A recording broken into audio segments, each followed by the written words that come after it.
Welcome everyone. আজকে আমি share করব আমার ফেভারিট একটি রেসিপি যা বাসায় শুধু ব্রেড থাকলেই বানিয়ে নেওয়া যায়। Let's start. এর জন্য লাগবে একটি ব্রেড, রান্না করা কিছু মাংস বা সবজি, কিছু খাবার পানি আর শেষে একটি ডিম। প্রথমে আমি এক পিস পাউরুটিকে পানিতে ভালো মতো চুবিয়ে নিয়েছি। পরে চেপে চেপে পানিগুলো বের করে নিচ্ছি। পানিতে আগে আমি স্বাদ মতো একটু লবণ দিয়ে দিয়েছি।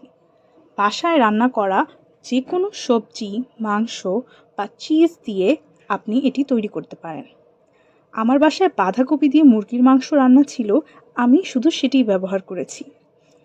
এরপর আমি আস্তে আস্তে এগুলোকে রোলের মতো আকার করে নিচ্ছি। এভাবে একটির পর একটি করে আমি কয়েকটি বানিয়ে নিয়েছি। বানানো হয়ে গেলে আমি এগুলোকে ডিম দিয়ে ভালো মতো কোট করে নিচ্ছি। সবশেষে আমি গরম ডুবো তেলে এগুলোকে ভেজে নেব।